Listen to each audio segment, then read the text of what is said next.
só pra te adorar. Olha aí, coisa linda.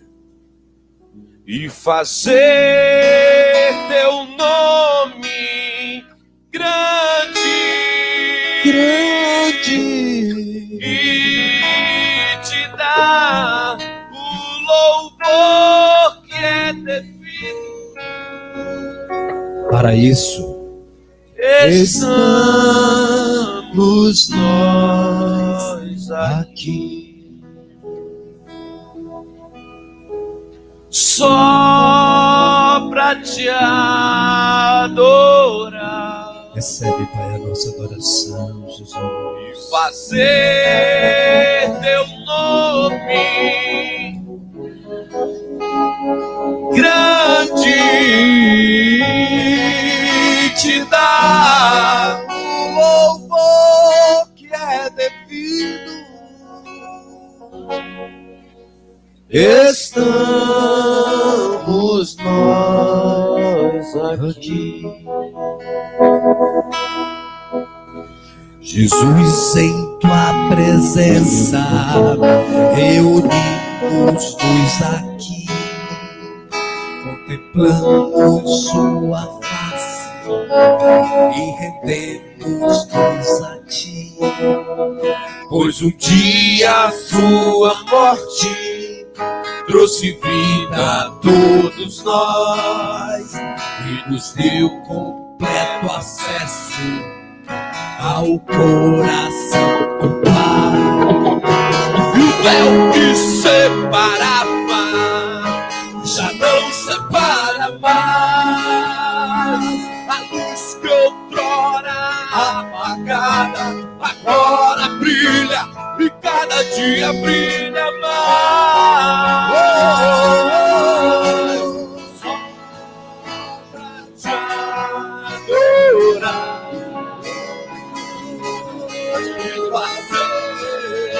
Teu nome grande, grande,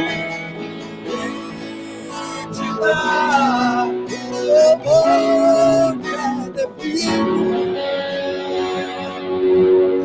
Estamos nós aqui só pra te adorar, só pra te adorar.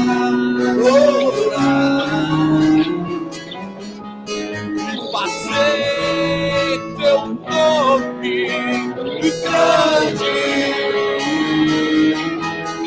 e te dar o louvor que é devido.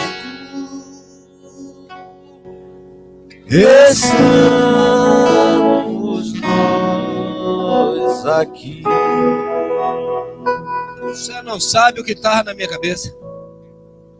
Que o culto era até às 8h30.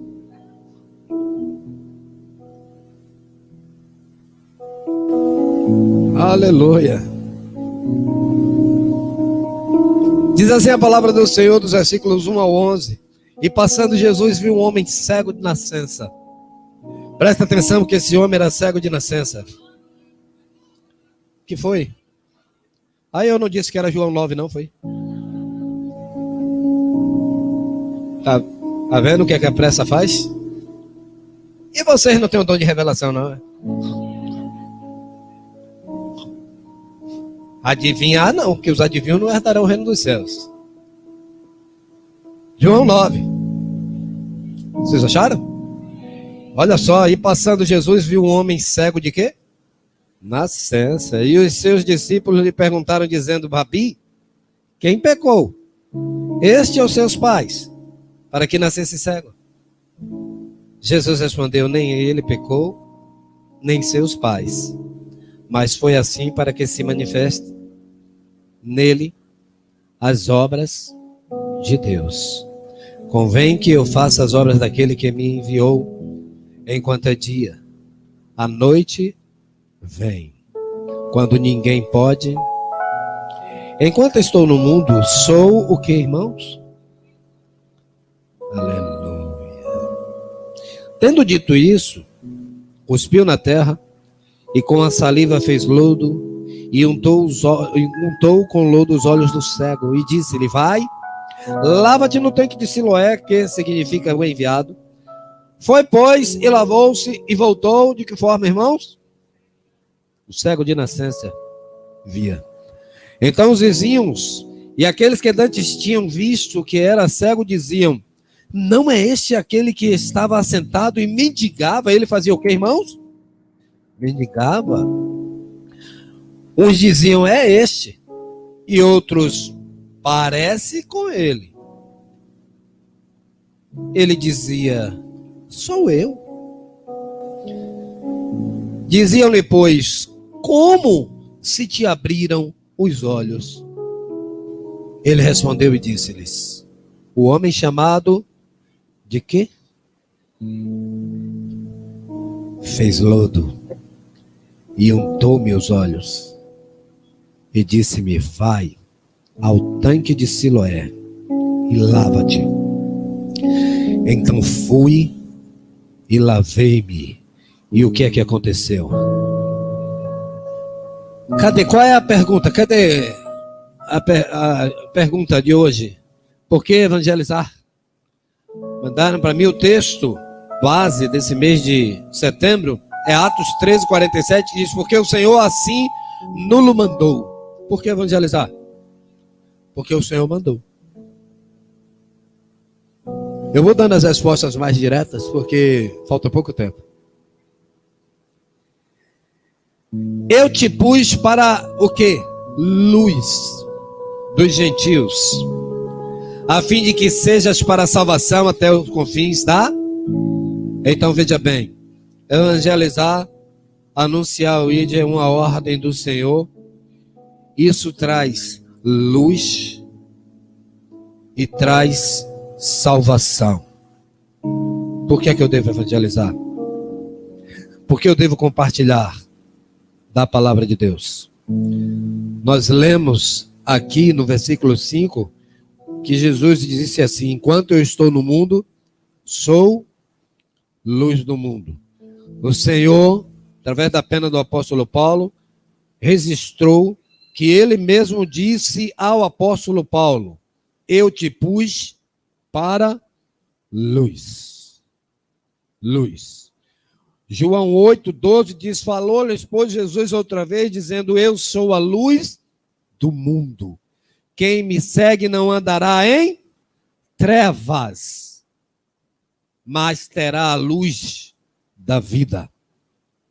Queridos, o mundo em que vivemos, e aí eu vou dizer uma coisa a vocês: nossos pais, nossos avós diziam exatamente a mesma coisa. O mundo em que vivemos é um mundo terrível. E ele vem só piorando. Alguns aspectos dele parecem que melhoraram. Ainda hoje, meu pai conversando comigo dizia: meu filho, a coisa sempre foi difícil. O pessoal está falando de fome hoje, mas o pessoal lá na roça tinha seus filhos e davam esses filhos às famílias para trabalharem na casa dessas famílias apenas para comer. E eu comecei a puxar pela memória e entendi que isso é verdade mesmo. Muitas pessoas trabalhavam mais ou menos como escravas. E as mães tinham que dar a seus filhos que não tinham como alimentá-los. E essas crianças cresciam nessas casas. Quando elas iam ganhando uma certa idade, 8, 9, 10 anos, elas já começavam a fazer os afazeres domésticos daquela casa. Muitas não estudaram. Isso por conta da fome. E aí alguém vem e diz assim: agora você pode comprar geladeira, pode comprar carro. Então tudo melhorou. Olha, mas eu ia para o interior bem menino. Isso não tem muito tempo. Não entendi. Não tem muito tempo isso. E nós ficávamos brincando, eu e os coleguinhas lá no interior, os primos, até 10, 11 horas da noite na rua. E nossos pais ficavam sentados do lado de fora, tomando aquela fresquinha, aquelas esteiras de palha. Quem lembra? Levante a mão assim, quem lembra aquela esteira de palha. Mas tem um bocado de gente da minha época e vocês deram risada por quê? Vendo vocês se entregando também? Aquelas esteirinhas botava na calçada. E aí o povo se deitava, se jogava ali, a porta da casa aberta, às vezes dormia aberta. Era ou não era? Hoje a gente vai visitar alguém no interior, 7 horas, 7h30 da noite, não pode mais sentar do lado, com o celular na mão, então piorou. E os meninos vêm buscar. Piorou muito o uso de droga. Hoje os pais não têm mais sossego para mandar seus filhos ir comprar um pão. Plena luz do dia. Fica assim meio que assombrado. Bicicleta, a gente rodava a bicicleta à vontade. Hoje o pai tem que ser muito corajoso para arriscar dar uma bicicleta para o filho. Porque ele vai andar onde? Porque se ele andar na rua, os carros atropelam ele. As ruas que eram largas ficaram estreitas. Tem carro parado de tudo quanto é lado. As trevas, irmãos, estão tomando conta e a gente não está enxergando muitas vezes. Satisfeitos com migalhas. Porque Satanás dá migalha, enquanto Deus coloca para sentar à mesa com ele. E aí o Senhor mostra que o mundo jaz no maligno, o mundo jaz em trevas. Esse mundo que nós estamos, ele vive em trevas. 1 de João, capítulo 5, versículo 19, vai dizer que o mundo todo está no poder do maligno. Primeira carta de João, no capítulo 5, no versículo 19. É a Bíblia que diz que o mundo está sobre o poder. Jesus chama-o de príncipe desse século. E andar em trevas, andar na escuridão. Bom, quem conheceu Esteirinha e foi para o interior e teve nessa época, é uma época que também de vez em quando faltava luz com mais frequência. Lembra disso? Ah, Rose. Anda aí, Rose. Ah, sim. Não faltava energia e era aquele breu. Quanto tempo tem que você olhou e viu o céu bem estrelado? Me diga. Lembra como era lindo? O céu bem estrelado quando viajávamos aí para o interior e às vezes pegávamos a estrada à noite. Lembram da beleza do céu? Agora sim, quando a gente estava na rua, lá no interior, poucas luzes e faltava energia, que dava aquele breu, era um medo, não era? Porque a escuridão traz medo. A gente não sabe direito para onde vai. Já pensou se é assim na época de hoje? Porque com um bocado de luz você já anda assim, sem, né, uma preocupação. Imagine faltando breu no tempo de hoje. De repente o farolzinho daquela moto com 2 em cima, vindo na sua direção. Você começa a ouvir aquela música de Alfred Hitchcock. Que antigamente o povo só tinha medo de passar na porta do cemitério à noite, né? Agora em qualquer canto.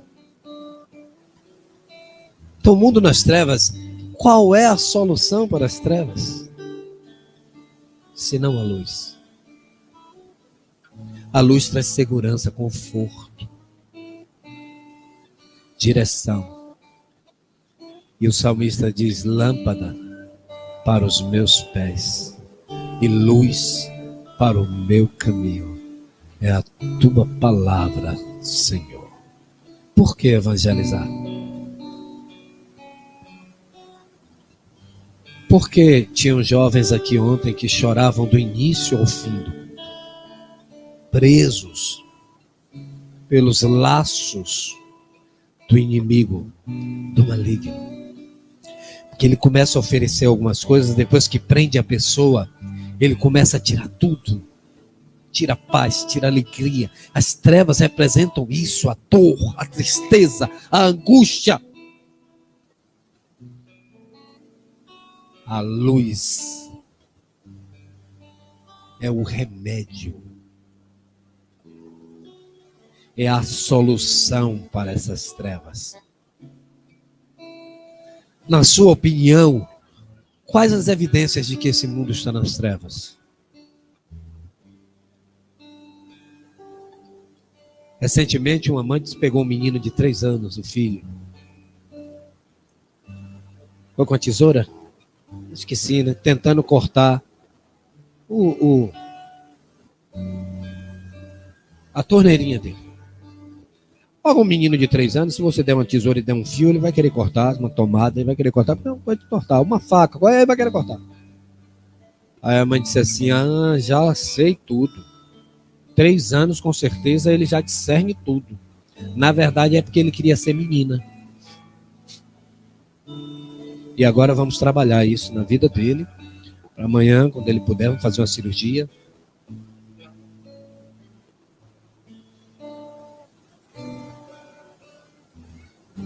O mundo caminha a largos passos, irmãos. Agora estão querendo proibir o ultrassom. Não pode mais saber o sexo do filho. Sabe por quê? Porque o filho não tem sexo. Na cabeça deles. Ele não é homem nem mulher, então não pode os pais saberem não, porque ele não tem sexo. Estão querendo aprovar. Trevas. Trevas. Pois o anjo chega para Maria e diz, Maria, olha, é um menino que você carrega aí no ventre. E ele vai se chamar Emanuel. Ele vai se chamar Jesus. É um menino que está aí. O anjo chega para Zacarias e diz, olha, é um menino que vocês vão ter. O nome dele é João. Deus revela, Deus traz e Deus diz. Por que devemos evangelizar? Porque o mundo nas trevas precisa conhecer a luz do mundo. Esse é Jesus. Só no Evangelho de João, a palavra luz aparece 23 vezes. E dessas 23, 21 vezes se refere a Jesus como luz. Nós precisamos anunciar Cristo a esse mundo perdido. A luz para os homens que estão em trevas. No livro de João, no capítulo 1, no versículo 4 e versículo 5, está escrito assim, nele estava a vida, e a vida era a luz dos homens. E a luz resplandece nas trevas, e as trevas não a compreenderam. Eles não compreendem, nós precisamos explicar. Que Jesus não é uma religião. Jesus não é uma iluminação. Jesus não é uma luz. Ele é a luz. E todas as demais luzes foram criadas por ele.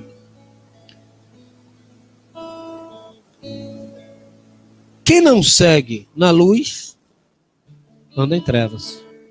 Quem anda em trevas não sabe o que fazer.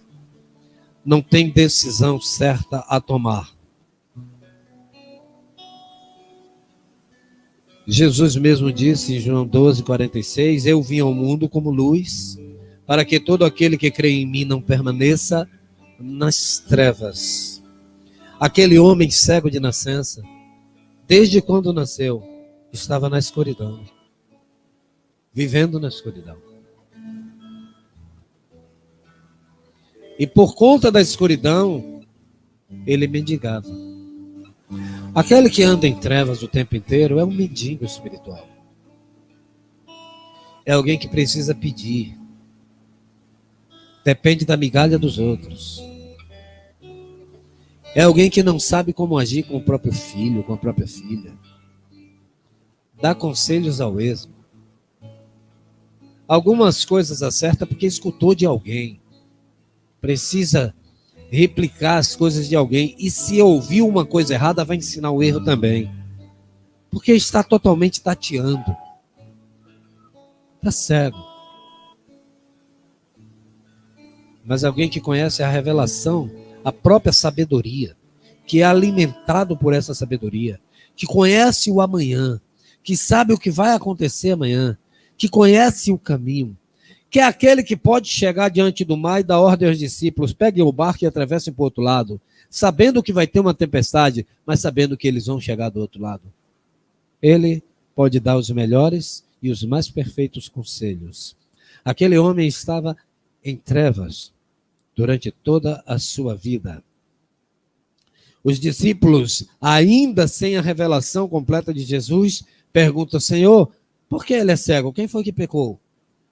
A gente acha que alguém é culpado das nossas mazelas.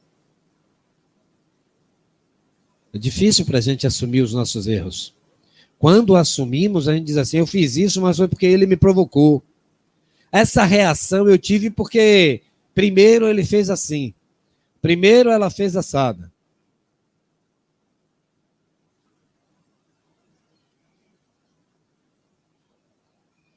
Jesus disse: não, não aconteceu nada disso, não.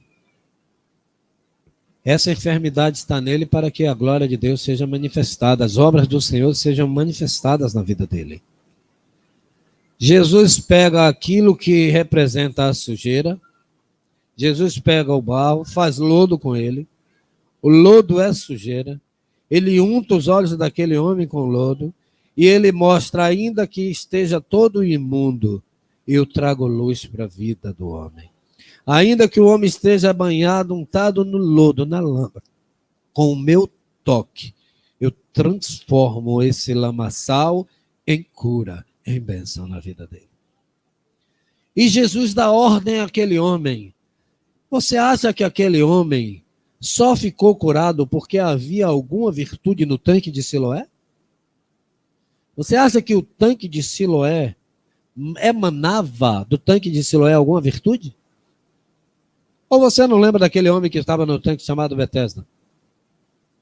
Que ali havia uma lenda de que o anjo descia de tempo em tempo e mexia as águas. E Jesus passa por aquele homem e pergunta: você quer ser curado? E ele diz: olha, Senhor, não tem ninguém que me jogue na água quando a água... Jesus mandou ele ir até a água? Ou Jesus curou ele na mesma hora? Sem necessidade da água? Mas Jesus, ele conhece cada um de nós e ele nos prova segundo a nossa condição e ele quer ver algumas coisas em nossa vida. O agir de Deus na vida da tua irmã, do teu irmão, do teu vizinho, não necessariamente vai ser o mesmo agir de Deus na sua vida também. Às vezes o irmão pede e recebe no outro dia e você vai pedir e só vai receber no outro ano. Porque Deus conhece e sonda e está fazendo o melhor. Jesus diz àquele homem: agora vá até o tanque de Siloé se lavar. Ele precisava obedecer à orientação da luz para que tivesse os seus olhos iluminados. E a Bíblia diz que aquele homem foi. Irmãos, é uma coisa de louco, irmãos.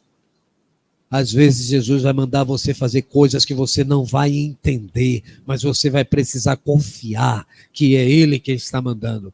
A Bíblia não diz que esse homem era conhecido de Jesus. A Bíblia não diz que esse homem havia estado com Cristo muitas vezes. A Bíblia não diz que esse homem ouviu um sermão de Jesus. A Bíblia não diz que esse homem estava no sermão do monte de Jesus. A Bíblia não diz nada disso.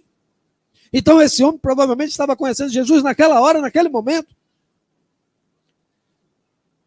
Ele podia questionar: quem é você para me mandar ir até o tanque de Siloé? Não está vendo que eu sou cego? Vou ter dificuldade para chegar até lá? Mas você quer ver a glória de Deus na sua vida? Você precisa crer e obedecer naquilo que Deus orientar você a fazer. Agora, você já imaginou uma pessoa... Você já teve algum problema no olho? Alguma irritação que momentaneamente, por alguns momentos, você ficou sem poder enxergar direito?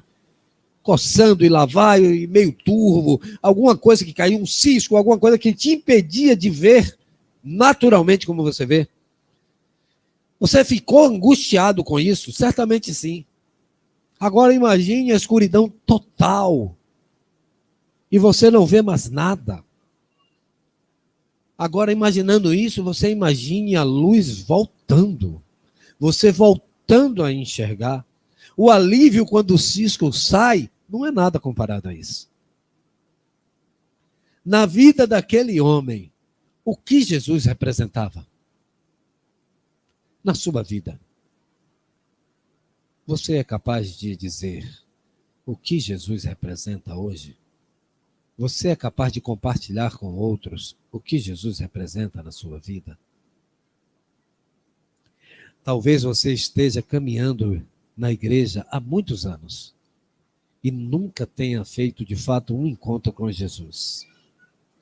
Talvez você seja um mero religioso, uma mera religiosa, frequentador, frequentadora de templos, uma pessoa que observa tudo menos o próprio Cristo.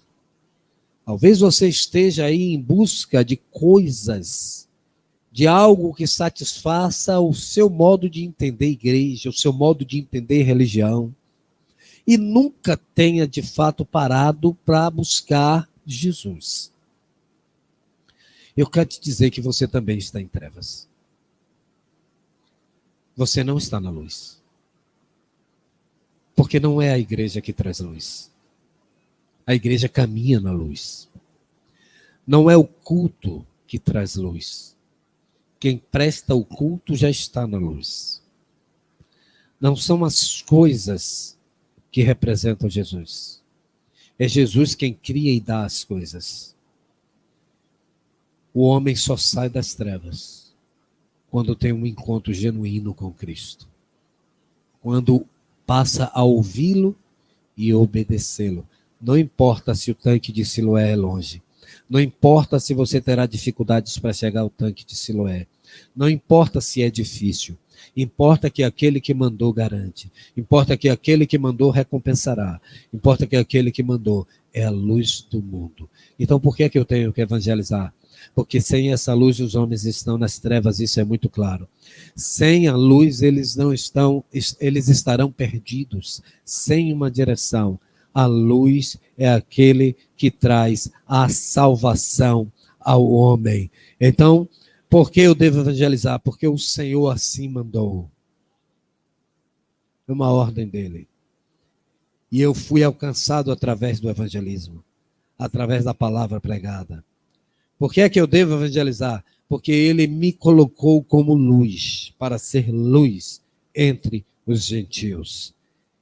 Com o propósito de fazer o quê?